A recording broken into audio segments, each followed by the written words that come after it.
Hello बच्चों, आइए इस प्रश्न को देखते हैं। एमआरएनए खंड के दिए चित्र को देखें। इसका पूर्ण रूप से एक पॉलीपेप्टाइड में अनुरूपण हो सकता है। निम्न में से कौन से प्रकूट ए और बी के समतुल्य हो सकते हैं? हमारे विकल्प हैं। विकल्प ए AUG, GUG, UAA, UAG और UGA।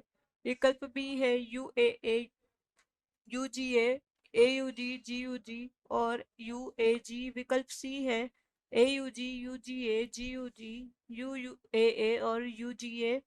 विकल्प डी है AUG, GUG, UAA, UUU या UGA। आइए इस प्रश्न की मुख्य अवधारणा को देखते हैं। मुख्य अवधारणा, इस प्रश्न में हमसे पूछा गया है एमआरएनए के खंड, जो एमआरएनए के खंडों को हमें यहाँ बताना है। ए व बी की पहचान हमें यहाँ पर करनी है। आइए देखते हैं इस प्रश्न का हल। जो एमआरएनए होता है, यह होता है हमारा संदेश वाहक आरएनए, या जिसे मैसेंजर आरएनए भी बोलते हैं। ये क्या होता है? ये एमआरएनए बहुत ही लंबी संरचना होती है और इस पर प्रकूट पाए जाते हैं, या जिसे हम बोलते हैं पॉलीपेप्टाइड में यह अनुरूपण करता है और इसमें प्रकूट पाए जाते हैं। इनको बोलते हैं प्रकूट।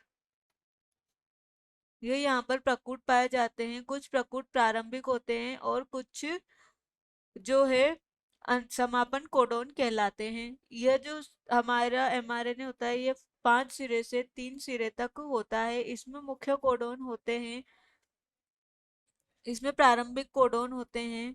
उसके बाद हम देखते हैं, और इसमें और भी कोडोन होते हैं जो पॉलीपेप्टाइड जो श्रृंखला है उसको निरूपित करते हैं। जैसे ये 3 हमारे होते हैं प्रारंभिक कोडोन। प्रारंभिक प्रारंभिक कोडोन इन्हें बोलते हैं। इसमें क्या होता है? ये प्रारंभिक कोडोन, जैसे ये सी, ये जी, ये यू, ये जी और ये यू और यू, ये मध्य के कोडोन होते हैं। ए, यू, सी। और ये जो 3 होते हैं, ये होते हैं हमारे समापन कोडोन। इन कोडोन का मुख्य कार्य क्या होता है? यह कोडोन अनुलेखन की जो क्रिया होती है, अनुलेखन की क्रिया में मुख्य भूमिका निभाते हैं। ये अनुलेखन की क्रिया में जो है एमआरएनए, वह मुख्य भूमिका निभाता है। अनुलेखन की क्रिया जो होती है वह एमआरएनए के द्वारा ही की जाती है। एमआरएनए पर जो उपस्थित कोडोन होते हैं उनके द्वारा ही अनुलेख की क्रिया हम समझते हैं। इसके जो एमआरएनए होता है, डीएनए के जो खंड होते हैं, डीएनए के कई खंड होते हैं और ये खंड होते हैं जैसे एडेनिन, टी यानी थाइमिन, सी यानी साइनिन और जी यानी कि ग्वानिन। ये डीएनए के खंड होते हैं। और जो हमारे आरएनए के खंड हैं वह होते हैं एडेनिन। टी की जगह यहाँ पर आरएनए में यू आ जाता है यानी यूरेसिल। सी यानी साइनिन और जी यानी ग्वानिन। ये होते हैं हमारे आरएनए के खंड या आरएनए के भाग बोलते हैं, जो क्या करते हैं? प्रोटीन का निर्माण करते हैं। प्रोटीन निर्माण या प्रोटीन संश्लेषण का कार्य करते हैं।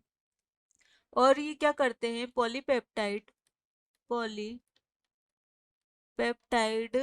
श्रृंखला का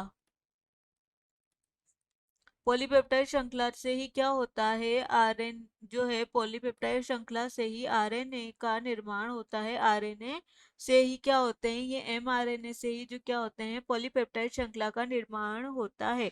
और इसमें कई कोडोन होते हैं जो पॉलीपेप्टाइड श्रृंखला का निर्माण करते हैं। जैसे इसमें पहला होता है हमारा प्रारंभन कोडोन। ये प्रारंभन कोडोन जो होते हैं, ये होते हैं हमारे ए, यू, जी या जी यू जी, और जो हमारे समापन कोडोन होते हैं, समापन कोडोन, वह होते हैं हमारे U A ji, U A और यू जी ए। ये होते हैं हमारे समापन कोडोन, जो क्या करते हैं, अनुलेखन की क्रिया को या प्रोटीन सिंथेसिस की जो क्रिया होती है उसको क्या करते हैं, समाप्त करते हैं। अब देखते हैं हम हमारे विकल्प। इस प्रश्न का जो सही विकल्प है, इस प्रश्न का सही विकल्प है विकल्प ए, प्रारंभिक कोडोन एयूजी और जीयूजी। यह बहुत कम प्रयोग किया जाता है, एयूजी का हम सर्वाधिक प्रयोग करते हैं, लेकिन जो जीयूजी होता है वो भी कभी कभी प्रारंभिक कोडोन का ही कार्य करता है। यूएए, यूएजी और यूजी है, ये हमारे होते हैं समापन कोडोन, जो पॉलीपेप्टाइड श्रृंखला को निरूपित करते हैं। अतः इस प्रश्न का सही विकल्प है विकल्प ए। विकल्प बी यहाँ गलत है, विकल्प सी और विकल्प डी भी यहाँ गलत हो जाता है। आशा है कि आप इसे अच्छी तरह समझ गए होंगे। धन्यवाद।